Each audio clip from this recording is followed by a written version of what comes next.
After the incredible Sonic Mania in 2017, I was pretty keen to see what developer Evening Star had in store for their next outing. Rather than work on an existing IP, the developers decided to make their own original property called Penny's Big Breakaway, a game that seemingly takes the design elements of their 2D Sonic titles and converts them into a high-speed 3D precision platformer. At least, that's what I expected going into the game, and while some of this is still true, I think Penny definitely flies under its own banner rather than being Sonic Mania in 3D. There are Sonic elements still here, of course, but from level design to movement capabilities to progression structure, there are plenty of new ideas, some good and some not. I want to start off with the presentation because I think this is where Penny is at its most solid. Video game music is often really good, so I don't tend to talk about it much in my reviews anymore, but Penny's OST is a particularly great one. I don't expect any less from Evening Star. T. Lopes and Sean Bialo have proven themselves to be fantastic composers, and they've brought their A-game here with this great mixture of fun, high-speed beats and chilled out vibe music. It fits perfectly with the game's goofy presentation and art style. And it's a good art style.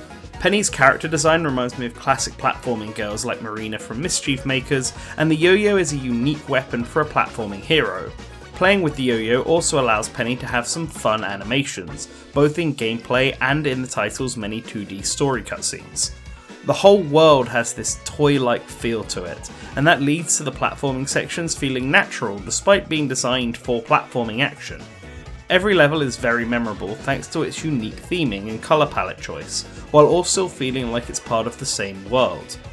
The game also has a big penguin motif, so that's another plus to the presentation right there. I love me some penguins.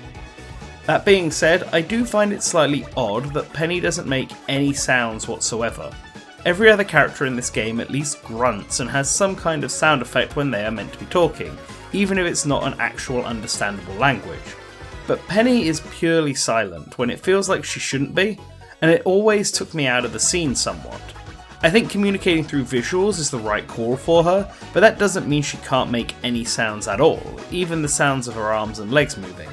It's a bit jarring. This is specifically an issue in cutscenes, by the way, and more so the 3D cutscenes instead of the 2D ones.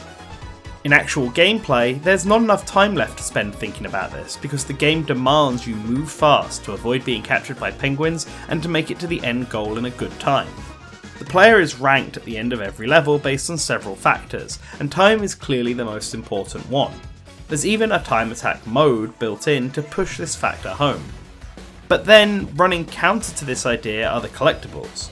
Every main stage has 6 collectibles that add to your total score.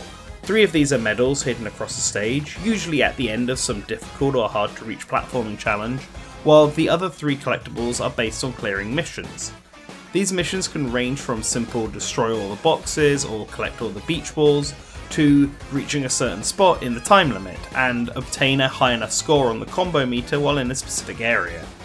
These missions are where most of Penny's reasonable challenge comes from, as they can ask the player to do some serious tricks and precision platforming to get right.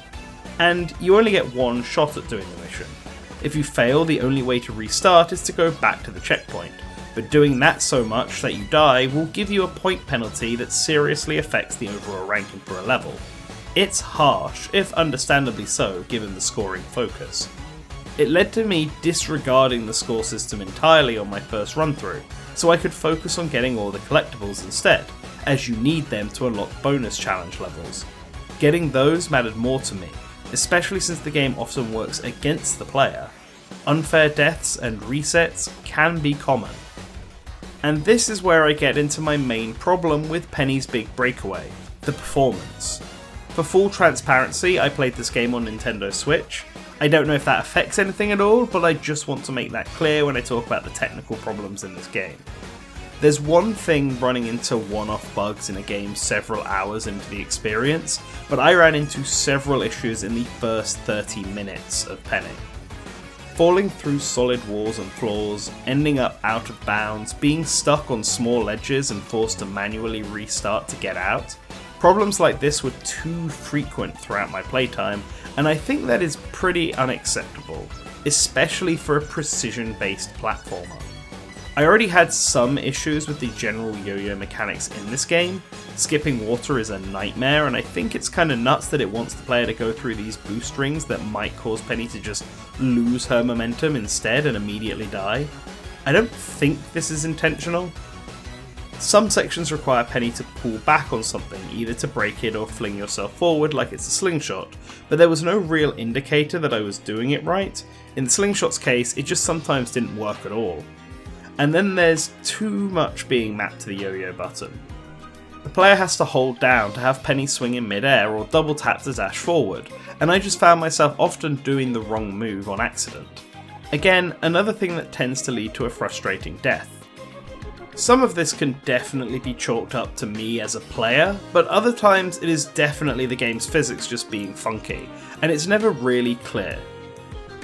Like here, when I did a dash and Penny just stopped all her momentum. Did I do that somehow, or did the game just decide my momentum should be kaput?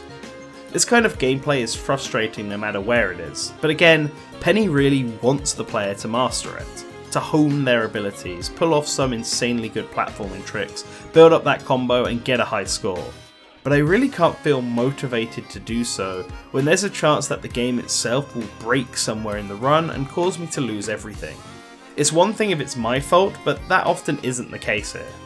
And that's a real shame. I liked the look of Penny's Big Breakaway and was looking forward to it. I love platformers, and difficult ones like this are often my jam, but I need the game feel to be smooth and intuitive. That's what leads players like me to fly through levels on not just my skills but the game's own momentum. But I didn't get that with Penny, even though I'm pretty sure that's what the developers intended. Despite all my complaints, I would still recommend Penny's Big Breakaway to anyone who asked. I think it is an enjoyable game to play through at least once, but after getting all the basic collectibles, I have no motivation at all to replay it, and try for those best ranks and times.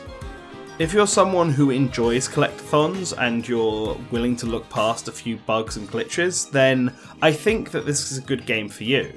But if you're someone who wants a high momentum game, then you're going to have to come at this with some knowledge that you may get frustrated because of things just outside of your control.